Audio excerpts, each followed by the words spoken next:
Does some part of your partner's personality bug you?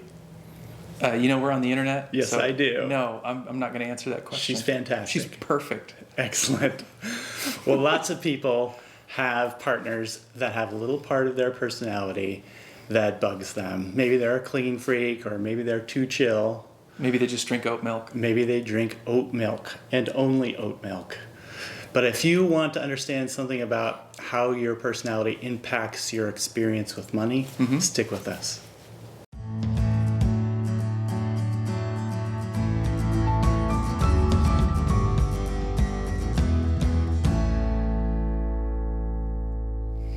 So today we're going to answer the question, so why do my partner and I argue about money? This fourth video, we're going to be looking at personality and its impact on our experience with money. I'm Jeff. I'm John. Check out the other videos on this subject too, because we have a deep dive on relationships and money on our website, relational-media.com, and you can find our course there too, which is called More Than a Budget. All right, we tend to think of personality as equivalent to our self, or who we are. Okay, sure. And we all have unique configurations of traits or characteristics that make up our personality. So for instance, you might have a trait that makes you, say, efficient. Like you really, really, really appreciate efficiency. Or someone else might have a trait that's sort of chill, like you want to explore the world. So if someone has a trait who's really interested in efficiency, what happens when they hang out with someone who would like to explore all the options? You get a little bit of stress because one of them wants to move on, and we've seen what we need to see. There's the Grand Canyon, let's go home, we've seen it. And the other one wants to revel in... They want to go to the floor of the canyon, right? Exactly. Yeah, so you can imagine the kinds of conflicts that might arise when you multiply this. We're just talking about one variable right now. Sure. But you might have tens or hundreds of character traits that potentially can conflict with your partner. Right. And that's what we want to point out. And those have a component also in money, because when something happens, a lot of times money comes along for the ride, and our personalities tend to be somewhat different in how we react to things. So therefore, maybe it would make sense that the way we would use money in a situation would be expressed through our personality. Yes, using the efficiency or the exploring kind of trait. If you're efficient with your money, then you're going to be doing one thing with it. If you're wanting to explore your options, you're going to do another. Right. And so one person just wants to buy the plane ticket to Europe, and the other person says, no, I haven't looked at all the possible prices yet. And then maybe the prices change and the whole thing goes again, you can see the conflict there. Absolutely. Yeah.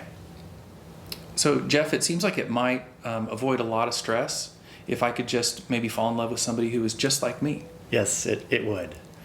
But we've also talked about how opposites attract. So which is it? It's both. So how does that work? Well, it's complicated. So obviously, because we have so many different traits embedded in our personality, there are going to be some similarities. In fact, probably mostly similarities between us and our spouse or significant other. And sometimes there will be differences.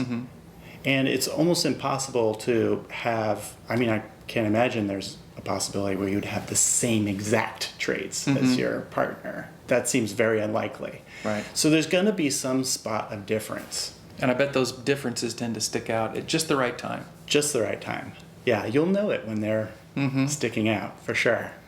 Stick around to hear some tips on how to use your understanding of your personality and your partners to improve your relationship, and specifically around money. So hey, do us a favor and help us get these videos out to more people and deliver more content like this to you by hitting the like and subscribe button.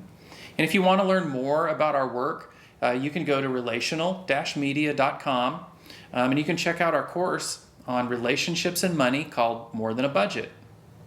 So Jeff, one of the things that I've noticed through my practice is that people's personalities typically can have a pretty big impact on how they choose to allocate the couple's money. It's really true. So let's think about a common personality trait that we all kind of know about, which is extroversion. Vast majority of people are extroverted. And its sort of opposite, which is introversion. Extroverted is when you feel sort of like energy when you're around people. So if you're really extroverted, you like to go to a place where you've never met anyone, right? And if you're introverted, you tend to feel drained by being around people who you don't know. So imagine these two getting together, right? One extroverted, one introverted, and one of them says, "Hey, I want to go out to have a meal with friends," and the other one, who's introverted, doesn't know the friends. Right. So here we have a situation where money is being spent, and Just coming along for the ride. Yes, and one of them is really excited about this, but the other one not so much. And you can see how the money in that situation could be a conflict. And if I can, I want to go back to something you said really early in the video, which is we do these things without having really any awareness of our personality. Yes. And therefore, we're also doing this without having a lot of awareness of our partner's personality. Right. So why is it about money? Because we're not aware that this is actually a personality difference. The only thing that we're aware of is that money's being spent. And so money takes the front position when this is really a personality issue. Yeah, that's true, because money is the low-hanging fruit, right? And personality we're not focusing on right there. Right. Yeah. All right, so those differences that we have in personality from our own, when our partner has a difference from us, they have this potential to do two things. To either create, some kind of opportunity. Okay. Like, they're doing something that maybe we don't want to do, or that we're not good at, or that brings us into a space that enriches our relationship, or an opportunity for conflict, which is what we kind of alluded to before. And I'm going to guess that the ones that we notice more often are the conflict-oriented ones. Yes, because they're painful. Yes. Yeah. So here's what you can do to avoid money conflicts related to personality. You ready? Yeah. Okay, the first one. Get to know the characteristics of your personality and your partner's personality. So how do I get to know my own characteristics? That doesn't sound easy. It's not really easy in one way, but actually the internet has provided for us a kind of bank of all kinds of options. So go on the internet and find a reputable personality test and take them. So like what kind of a hobbit am I? Or what house I should be in for a certain wizard movie? Find one that's for real. Oh, okay. Sorry. And actually there are several large, well-researched personality tests, and you can go online and find them, and I actually would encourage you to take more than one, because they're measuring slightly different things, and it's really kind of fun to compare and contrast when you say, one test says I'm this way and the other one says I'm different. Okay. So go do that, and once you have the results, discuss the ways in which they do and don't describe you. Okay. All right, number 2, compare and contrast your personality with your partner's. You want to find the spots that you have in common. Sounds good. Which is very helpful. Helpful. But you also want to find the spots where there could be some friction. We find those all the time. Yeah. Well, it's better to find them before the friction occurs. Yeah. So basically you want to find ways to amplify what you have in common, so you can solve dilemmas by using those things that you have in common rather than the ones that are going to bring forth friction. Does that make sense? Sure. Okay, number 3. Spend a lot of time identifying and cultivating common values.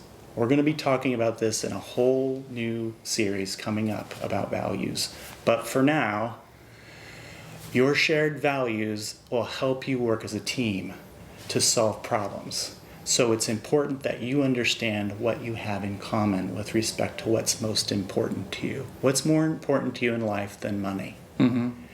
When you know what those things are that you have in common, they help you to point in the same direction. And that can really, really cut down on some conflict. Yeah. All right, so number 4. Make sure how you think about money and how you use money is aligned with your values. Now that's a little bit different than the last one, because what we're saying is there's a lot of times that stuff comes up and it's interesting to me, and if I don't have something really important other to do, it's a fine thing to do. But if we're in a relationship and we've made a solid commitment to doing steps 1, 2, and 3, and now something comes up and it's shiny and it's interesting, but it's going to prevent us as a couple from accomplishing numbers 1, 2, or 3, then I go, whoa, wait a minute, this isn't what we said we were going to do. That's right. And so that clarity brings about alignment. So we both want to be in a situation where we kind of naturally just say, hey, does this thing that we're thinking about allocating funds to or resources to, does it advance our cause that we've agreed that we want to be moving forward on? Absolutely. Make sure that the values are helping you to move toward your goals. Yeah. All right, number 5. When you find yourself in conflict about money, take a big step back and consider the possibility that your partner sees this differently because their personality is different than yours. It's not just that they're wrong and stupid. It isn't. It's not that they're wrong and stupid. They actually do have a legitimate difference from you, and their perspective is legitimate. Okay. So for instance. Yeah. So for instance, let's go back to our introvert-extrovert dinner party. Okay. Right. So just because one person is extroverted and loves going out and seeing people and meeting new people, and the other one is introverted and doesn't feel energized by going out, doesn't mean one is better than the other. Right. Okay. Don't blame the other one because they have a difference of experience than you.